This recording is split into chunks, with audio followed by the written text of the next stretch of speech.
வணக்கம். பசியின் வாசிப்புகளில் பார்த்திபன் கனவு 3ஆம் பாகம். ஆஹா, இதென்ன? விக்கிரமனும் பொன்னனும் குதிரைகள் மீது தாவி ஏறிக்கொண்டார்கள். பொன்னா, முண்டாசு கட்டி மீச வச்சு கொண்டிருந்த வண்டிக்காரன் யார்? நீதானே என்று குதிரைகள் போய்க் கொண்டிருக்கும் போதே விக்கிரமன் கேட்டான். ஆமாம் மகாராஜா, சிறைக்குள் இருந்தபோது நீ என்னை மறந்து விட்டாயாக்கும் என்று நினைத்தேன். நான் ஒருவேளை மறந்தாலும் என்னை மறக்க விடாதவர் ஒருவர் இருக்கிறாரே.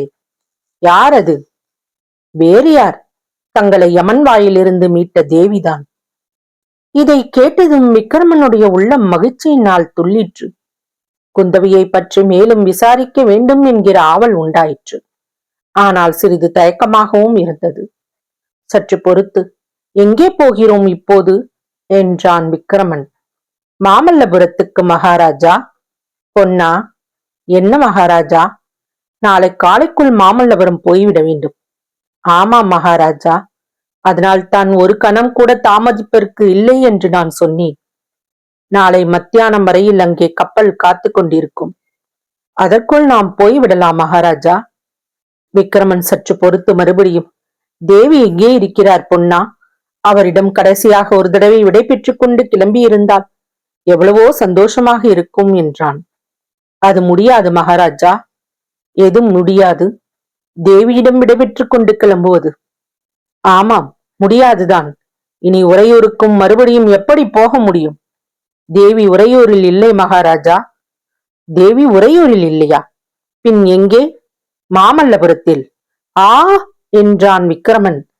சில நாட்களாக சிறைப்பட்டு இருந்த பிறகு விடுதலை அடைந்த உற்சாகம், குளிர்ந்த இரவு நேரத்தில் குதிரை மீது செல்லும் கிளர்ச்சி, இவற்றுடன் குந்தவி மாமல்லபுரத்தில் இருக்கிறாள் என்னும் செய்தியும் சேர்ந்து அவனுக்கு எங்கேயோ ஆகாயத்தில் பறப்பது போன்ற உணர்ச்சி உண்டாயிற்று.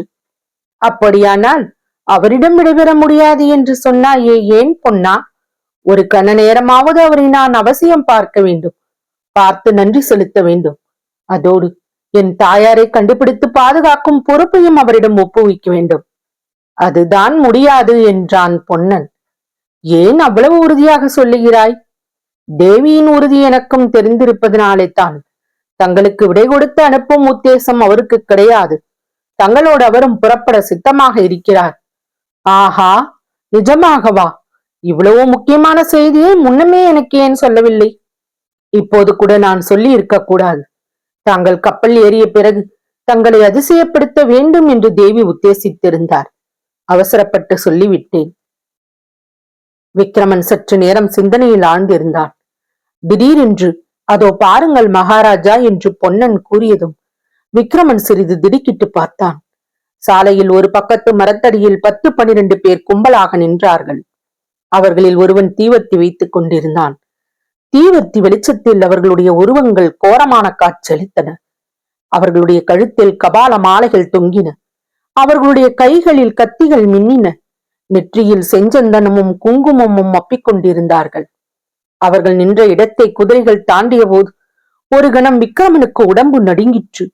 அவர்களை கடந்து சிறிது தூரம் சென்றது. அப்பா, என்ன கோரம் என்றான் விக்கிரமன். மகாராஜா, தங்களுக்காகத்தான் இங்கே இவர்கள் காத்திருக்கிறார்கள்.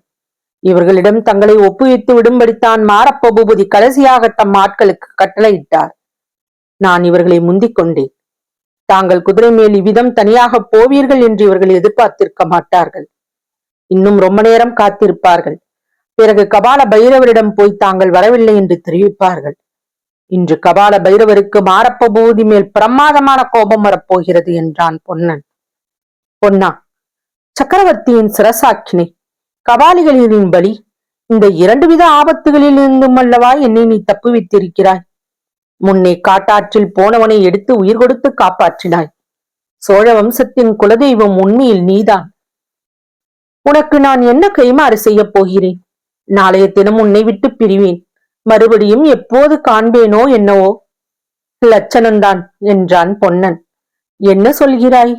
என்னை விட்டாவது தாங்கள் பிரியாவது? ஏன் அப்படி சொல்கிறார்? இன்னொரு தடவை தங்களை கப்பலில் அனுப்பிவிட்டு நான் இங்கே இருப்பேன் என்று நினைக்கிறீர்களா? இங்கே எனக்கு என்ன வேலை? வள்ளி ஏற்கனவே குந்தவி தேவியுடன் மாமல்லபுரத்தில் இருக்கிறார். நானும் அவளும் தங்களுடன் வரப்போகிறோம்.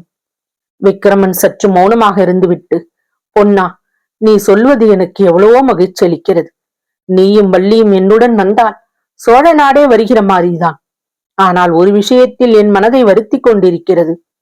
மகாராணியின் கதி என்ன? அவரை யார் தேடி கண்டுபிடிப்பார்கள்? அவருக்கு யார் உன்னை பற்றி சொல்லுவார்கள்?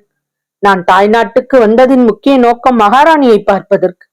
அவரை பார்க்காமலே திரும்பி போகிறேன். அவருக்கு என்னை பற்றி செய்தி சொல்லவாவது யாரேனும் இருக்க வேண்டாமா என்றான். பொன்னனுடைய மனத்திலும் அந்த விஷயம் உறுத்தி கொண்டிருந்தது. சிவனடியாரிடம் தான் சொன்னபடி ஒன்றுமே செய்யவில்லை. அவர் என்ன ஆனாரோ என்னவோ, மகாராணியை ஒருவேளை கண்டுபிடித்திருப்பாரோ? பொன்னனுடைய மனதில் சமாதானம் இல்லாவிட்டாலும் வெளிப்படையாக மகாராணியை பற்றி தாங்கள் கவலைப்பட வேண்டாம். மகாராஜா, அவரை சிவனடியார் பாதுகாப்பார். சிவனடியாரால் ஆகாத காரியம் ஒன்றுமில்லை. மகா சக்தி வாய்ந்தவர் என்றான். ஆமாம், அவர் நம்மை மாமல்லபுரத்துக்கு அருகில் உள்ள சிற்ப வீட்டில் சந்திப்பதாக சொன்னார் அல்லவா? அது இப்போது முடியாத காரியம். சிவனடியாரை பார்க்க தங்கினோமானால் கப்பலை பிடிக்க முடியாது. உண்மைத்தான். ஆனாலும் அன்னையையும் சிவனடியாரையும் பார்க்காமல் போவது மனதிற்கு வேதனை அளிக்கிறது என்றான் விக்கிரமன். அப்போது, ஆஹா, இது என்ன என்று வியப்புடன் கூவினான் பொன்னன். அதற்குள் அவர்கள் காட்டாற்றை சமீபத்து அதன் அக்கறையில் உள்ள மகேந்திர மண்டபத்துக்கு அருகில் வந்து விட்டார்கள். அந்த மண்டபத்தின் வாசலில் தோன்றிய காட்சித்தான் பொன்னனை அவ்விதம் ஏந்து கூவச் செய்தது. அங்கே 7-8 ஆட்கள் ஆயுதபாணிகளாக நின்றார்கள். 2 பேர் கையில் தீவத்தி பிடித்துக் கொண்டிருந்தார்கள். மண்டபத்தின் வாசல் ஓரமாக ஒரு பல்லக்கு வைக்கப்பட்டிருந்தது. இன்று ராத்திரி என்னவெல்லாமோ ஆச்சரிய சம்பவங்கள் நடைபெறுகின்றன என்று பொன்னன் முணுமுணுத்தான். இந்த வேளையில் இங்கே யார் பொன்னா என்றான் விக்கிரமன். தெரியவில்லை மகாராஜா. இவர்கள் கபாலிகர்கள் இல்லை. நிச்சயம் வேறு யாராக இருக்கலாம். ஒருவேளை குந்தவி தேவிதான் நமக்கு உதவிக்காக இன்னும் சில ஆட்களை அனுப்பியிருக்கிறாரோ என்னவோ. ஆனால் பல்லக்கு என்னத்திற்கு? இப்படி இவர்கள் பேசிக் கொண்டிருக்கும் போதே மகேந்திர மண்டபத்தின் வாசல் வந்து விட்டது. குதிரைகளை இருவரும் நிறுத்தினார்கள். அங்கு நின்ற ஆட்களில் ஒருவனை எங்கேயோ பார்த்ததாக பொன்னனுக்கு நினைவு வந்தது. எங்கே பார்த்திருக்கிறோம்?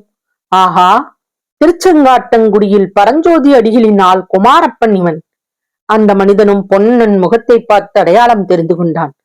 ஓ பொன்னனா என்று அவன் ஆச்சரியத்துடன் கூறி, பொன்னா, சமாச்சாரம் தெரியுமா? உறையூர் மகாராணி அகப்பட்டு விட்டார். இதோ இந்த மண்டபத்துக்குள்ளே இருக்கிறார். உன்னை பற்றி கூட விசாரித்தார் என்றான். தொடரும். வசியின் வாசிப்புகளை சப்ஸ்கிரைப் பண்ணுங்க நண்பர்களே. லைக் பண்ணுங்க, ஷேர் பண்ணுங்க, உங்க கருத்துக்களையும் கமெண்ட்ல பதிவு பண்ணுங்க. நன்றி.